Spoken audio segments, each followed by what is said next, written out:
Turning to immigration, the number of migrants crossing into the U.S. from Mexico is once again nearing an all-time high.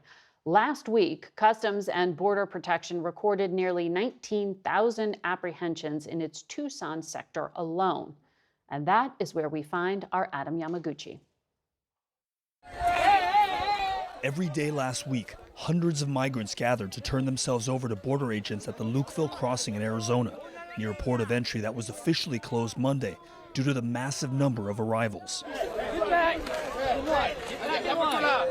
It's daybreak, and so after a long, cold night of sleeping around campfires, trying to sleep around campfires, the processing may begin momentarily. This mother of four tells us she's escaping the violence of Mexican cartels. I'm fighting as much as I can so my children can have something better. This is one of the border's most remote stretches, now one of the busiest. In the last year, there's been a 140% spike in migrant apprehensions in this area. Our cameras captured the moment smugglers helped dozens of people cross illegally. And there the smugglers go. This is the breach in the wall that the smugglers have cut through, and this is what the Border Patrol is up against. And this is not an anomaly by any means. Here's another one, Rod, that was just cut and repaired today. Agents are really sort of playing a game of whack-a-mole. They see a breach, they respond to it, they try to seal it up, and then somewhere else along this very long corridor of the wall, another breach occurs. And this is all by design. The smugglers realize that this particular area is vulnerable because there are so few resources and agents. And so they stand a much better chance of being able to funnel as many migrants as they can illegally into the U.S. And we're joined now by Senator James Lankford. He is the lead Republican negotiator as the Senate tries to come up with a deal to shore up the U.S. border. He joins us from Oklahoma City. Good morning to you, Senator. Good morning, Margaret. This morning on another network, the lead Democratic negotiator, Senator Chris Murphy, said it is tragic Republicans are tying the border aid package to the issue of Ukraine aid. He said Republican demands right now are unreasonable and must become reasonable in the next 24 to 48 hours. That doesn't sound like you're on the cusp of an agreement.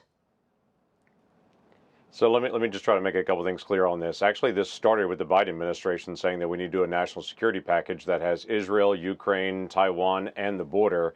And then they immediately came out and said we need more than funding. In fact, the word they used as funding for the border is a tourniquet. We need a change in policy. We've responded back to that, say we 100% agree on it. We've got to be able to have a change in policy on this.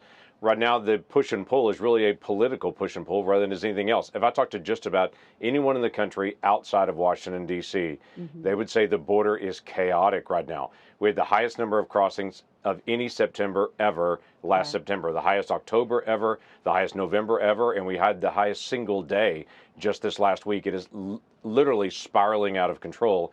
All we're trying to do is to say what tools are needed to be able to get this back in control so we don't have the chaos on our southern border.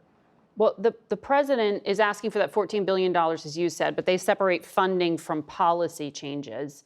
But the president did say he's willing to make significant compromises on policy to fix a broken immigration system. He's signaling flexibility. So what is the problem? So the problem is the administration is trying to be able to figure out how to be able to just slow down a little bit of the flow. We had 12,000 people, for instance, on Tuesday of this last week that crossed the border illegally. They're trying to figure out some way to be able to say, well, we'll do a few thousand less, but not actually stop the flow. Just to give you a perspective, so what would stop the flow? We've had more people cross illegally. Well, I would tell you a lot of things would. Let me just give you a context piece on this, though.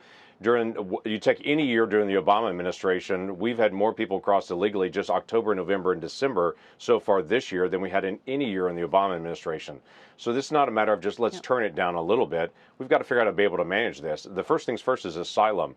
Right now, people come in and say, I want to request asylum. There's so many people, and the cartels know it, and the smugglers know it, that they can throw thousands of people a day. There's no way to process that. And so it's years before they're processed, so they're just released in the country. I thought that the White becomes House a pull was willing factor for on more. asylum to tighten those regulations.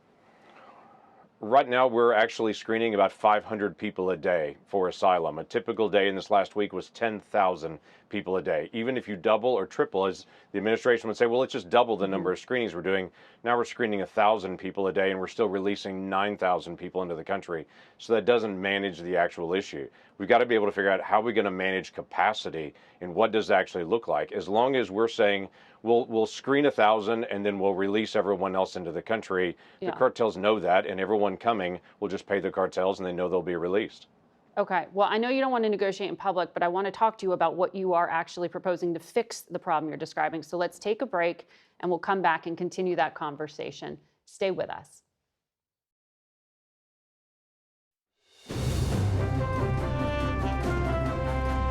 Welcome back to Face the Nation. We want to pick up where we left off with Oklahoma Republican James Lankford. Senator, I know the majority leader in the Senate has said that the Speaker of the House, Mike Johnson, will not pass a supplemental package without this bill, H.R. 2, that passed the House with no Democratic votes. You've said that's not realistic. But has the Speaker been clear to you what his red lines are? Can you get House Republicans to approve something if you can get Democrats to agree to it? Yeah, we're going to find out on that. No, Speaker Johnson's not giving me the red line of what it has to be on this. Obviously, it's got to be able to pass the Senate. But it is the challenge of the House Republicans laid out a very good proposal, very thorough, covered a lot of issues, had no Democrats. Obviously, we're not going to get 20, 30 Democrats in the Senate or a Democrat White House to be able to sign that. But that doesn't mean we just sit and do nothing. We've got to be able to solve this crisis with 10,000 plus people a day on average just this last week crossing every day, and 500,000 so far in the last 2 months. We can't just sit and say we're going to do nothing. Well, Politico has reported you are proposing a new expulsion authority similar to Title 42 that would also automate a border shutdown if the number of migrants crossing hits a certain level. You'd mandate electronic monitoring for everyone, including children. And you want to restrict the administration's parole authority to release migrants from detention. Is that accurate? No, it's actually not accurate. There are several things that I have proposed on that, some things that I have and some things that I have not. As you mentioned in the last segment, we're not going to have the opportunity to be able to, you and I, negotiate this out. But I would say we have to deal with the capacity issues. Just like any restaurant or a theater, they have a capacity issue. So do we on it day to day. We have thousands of agents that have been pulled in. And right now, there's been no consideration for the White House of how do we actually manage the capacity issues that are there. They seem to be focused on how many people can we just release into the country and tell them we'll do a hearing sometime later, when literally we don't know these people. Literally thousands of people have crossed the border just in the past few months that this administration identified as what they call special interest aliens, specifically saying they're a national security risk, but they were released into the country on their own recognizance. We've got to be able to stop that. Right, but you'd have to negotiate changes to the law, and we are running out of time in 2023. You've also attached this, well, the House has argued that the border bill would need to be attached to Ukraine funding in order to pass. President Biden says that you, sir, are giving Vladimir Putin a Christmas present because this doesn't look like it's going to pass in 2023, and it's unclear when it could.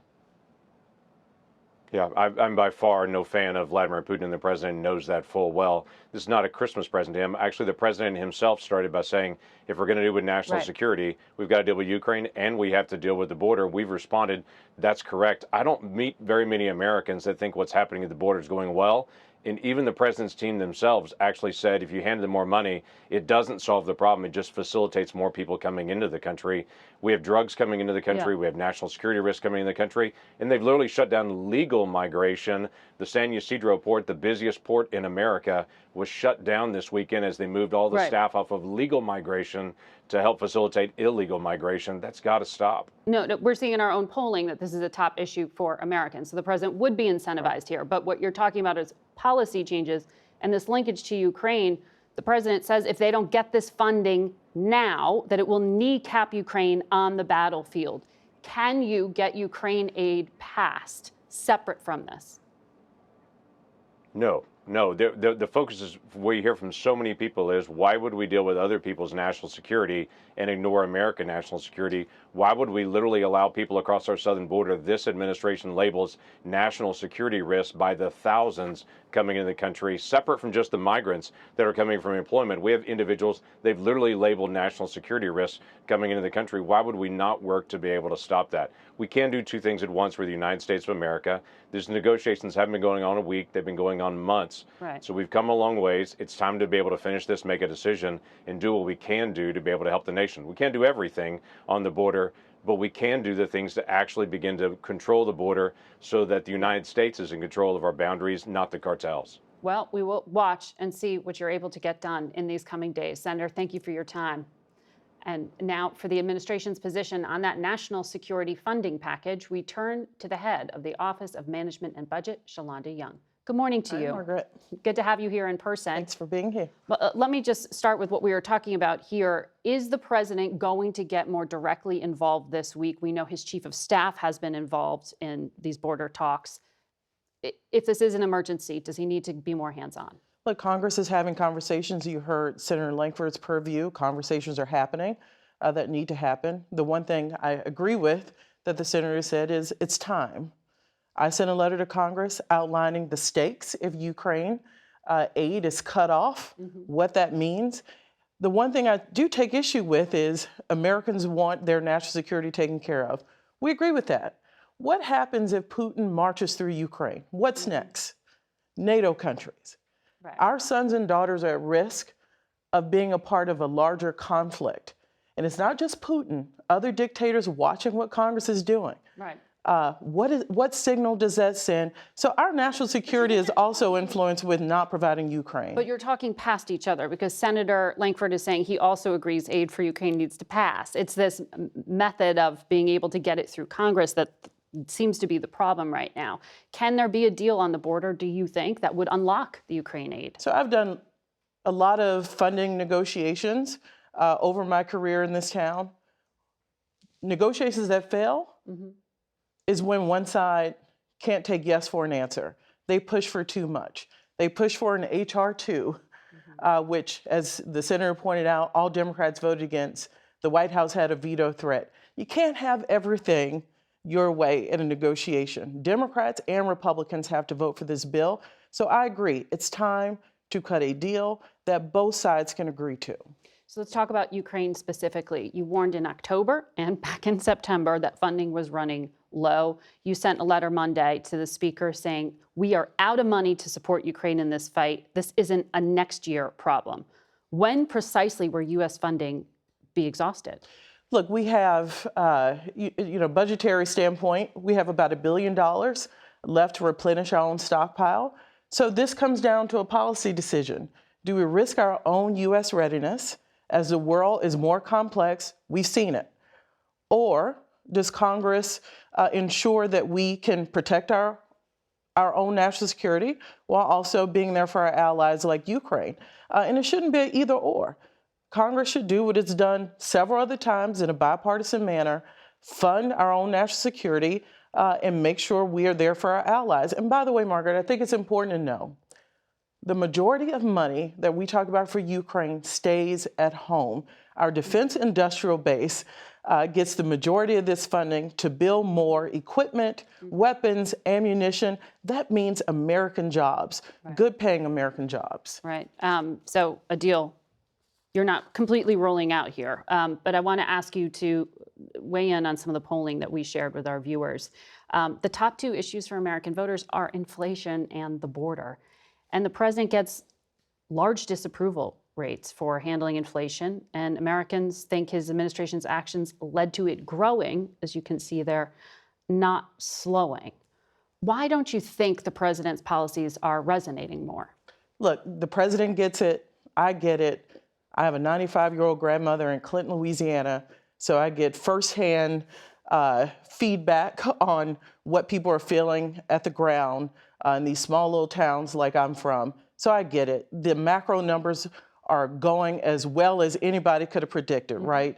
Inflation coming down, job numbers remaining strong, but people have got to feel it, and it's going to take time. when the macroeconomy, we see good numbers, that often takes time to trickle through, but we can't give up. I'm on his economics team, and the thing we focus on the most is how do we bring down costs. That's why you hear us talk about junk fees. What is that? That saves people's money when we go after banks and hotels, people who charge you an extra $20 or $50. But they everything see we supermarket can, prices up 2% versus, yeah, but last everything year, we can do, we cannot leave any stone unturned to make sure people are paying less for these out-of-pocket prescription drugs. There's a reason the president asked and fought for Congress to cap insulin at $35 a month. Seeing the awareness, we saw that in our polling. We're not seeing the linkage between what you're saying the president's doing and the public's perception of it. Is that messaging, or is it just that these programs are slow in rolling out so people aren't feeling the impact? I think it is. I just said, as inflation comes down, it does take time for that macro effects to be felt on the ground. And I believe as we continue to see that progress on inflation, people will feel it in their pocketbooks as they go to the grocery store. That is going to come home, and we just have to continue to make progress on a macro level, and we are. Okay. Thank you for coming to talk to us today. We'll have to leave it there, and we'll be right back. And for some political analysis, we're joined now by CBS News Chief Election and Campaign Correspondent Robert Costa and CBS News Senior White House and Political Correspondent Ed O'Keefe. Good to have you both here. See you. Robert Costa, you had a key interview with Kevin McCarthy, the former Speaker of the House, and he has announced he's stepping away. This is going to make the GOP slim margin even skinnier. I want to play a portion of your interview here. Speaker Johnson, so far, is he a deer in the headlights or doing a decent job? This is a very hard job.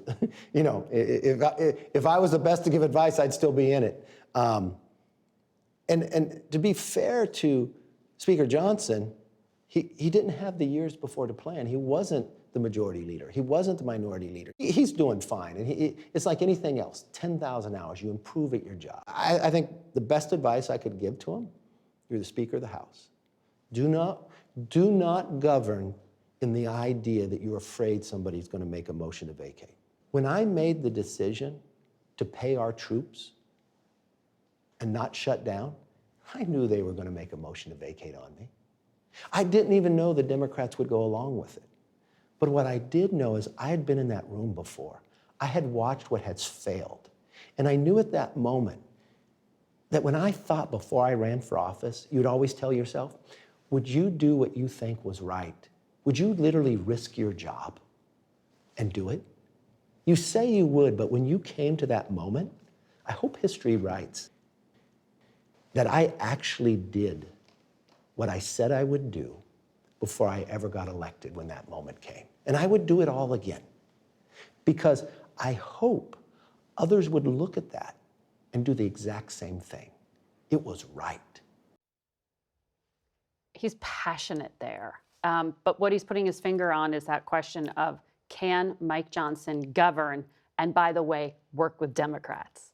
Former Speaker McCarthy's comment there is so revealing. Publicly, he's saying he believes the new Speaker, Mike Johnson, is doing just fine. But based on my reporting, my conversations with other House Republicans, key insiders in Washington, they say Speaker Johnson has political capital with House Republicans. He's popular with conservatives in the House, but he doesn't have political capital in Washington, just as he needs to probably cut a deal with President Biden, as you've been discussing with your guests on Ukraine, on Israel. He's moving forward with an impeachment process inside of the House of Representatives, of course, testing his relationship with the president at this crucial time. He doesn't have much of a relationship with Leader McConnell, the minority leader in the U.S. Senate. Senate Republicans keeping the House out of those discussions over immigration with Senator Lankford and others. The question looming over the new speaker is, how is he going to address Israel, Ukraine, government funding early next year? And he doesn't have answers at this point because he's still settling into the job. And he has a January 19th shutdown deadline hanging over his head. I mean, Ed, we've been talking about this all throughout the program. Does the White House need to step in here and close a deal on the border? Do they want to? They would like to. The president certainly would like to come up with something. He knows there'll be some pain to pay with certain elements of the Democratic Party, but deal making is his thing. especially if it's a bipartisan deal, even if it could be ugly. But yes, they've got to try to get something done on this, if only to sort of go into an election year and say, I'm addressing what is now, the second most important or urgent issue to voters, and demonstrate that you can do something. Whether he picks up the phone himself this week and starts getting into the details remains to be seen. If we see more active engagement from the chief of staff, from others around the president doing this, that's a sign that they're getting closer. But he, remember, got burned a lot, spending too much time on legislative details in the beginning. So he's spent most of this year backing off, saying, leave it to Congress. That also allows him to blame Congress for the inaction. We'll see now in the coming days if he jumps in. You know, another thing we saw in our polling that Anthony shared was that Americans are disapproving of the president's handling of this crisis in Israel. I know you went out to that key state of Michigan to report on what voters there are thinking. Yeah. What did you learn on the ground? So important, as Anthony pointed out earlier, the war is not necessarily the biggest issue of concern, but it is in parts of Michigan, Dearborn, Michigan especially, largest concentration of Arab American voters in that critical swing state who look at what's happened over the last 60 days and say, I can't vote for him. He's allowed my relatives or my friends' relatives or my friends' neighbors to get killed. How can we possibly support somebody who's allowed so much civilian death? These are people who campaigned against Donald Trump 4 years in 2016 and in 2020, voted for Biden in 2020 because they knew he was a better option. They look at the two of them now, if that is your option next November, and say, we'll just skip that. Why that matters? Small but influential group of voters inside a big county, inside a big swing state, that Joe Biden needs to win, that Donald Trump wants to win back. If you start losing those small groups when these elections are being won on the margins, you're in real trouble. Exactly. And we're going to continue to watch that. I know you are, Ed. Robert Costa, before I let you go, the former president, is walking into a courtroom tomorrow with this New York civil fraud case. How much are these legal complications impacting his thinking? I'll be there in New York, sitting behind him. I've sat behind him in court before in this civil fraud trial. What's that like? It's revealing. You're seeing his silhouette in front of you, kind of bobbing and weaving in frustration because he can't stand this judge in the civil fraud case. What an American scene to see a former president sitting in a courtroom while he's also the Republican frontrunner. And this trial, more than anything, I'm told by his allies, frustrates him. He talks more in private, I'm told, about the civil fraud trial than his own Republican rivals, who had a debate a few days ago that many Republicans seem to shrug off. At this point, it looks like, as McCarthy told me, Trump is going to be the nominee unless former Ambassador Haley or Governor DeSantis or Governor Christie really start to pick up momentum. And it seems like the party, based on my conversations with party leaders, are starting to just come around to that fact, even though Trump might wrap up the nomination next year, just as he begins a federal trial over January 6th. We're going to have to leave it there, but we have plenty more to talk to you about, and I know we will in the weeks and months ahead. We'll be back in a moment. We want to return to the Gaza humanitarian crisis and the devastating impact on its residents, particularly children. Joining us is the president and CEO of Save the Children US, Janti Soeripto. Good to have you here. Thank you for having me, Margaret. In person. We knew half of the residents of Gaza before the war were children. For those who have survived the war to date, what is life like for them? It is an unbelievable humanitarian catastrophe, Margaret. We have no access to basic services. There is an absence of clean water. We saw in the earlier segment children drinking dirty water from a pipe on the ground. The rainy season has started. There is sewage in the streets. There is no food. There is no electricity. Most of the hospitals are not functioning anymore. There's no electricity. It is unspeakable, essentially, what's unfolding before our eyes. And humanitarian agencies cannot help the population of Gaza and those children in the current situation. Cannot help them. Why? Is that because there is only this one open gate at present to allow aid in, and Israel's screening it all? That is one of the issues as well. But in the current, when the humanitarian pause happened a few days ago for 7 days, those 7 days were not enough. You cannot really rebuild a warehouse in 7 days. But there was aid coming in. We could even deliver some of those supplies, even without fuel, the necessary fuel to get stuff all the way up to the north. But currently, with all this violence, the the attacks, the shelling, the violence, we cannot go out and deliver safely.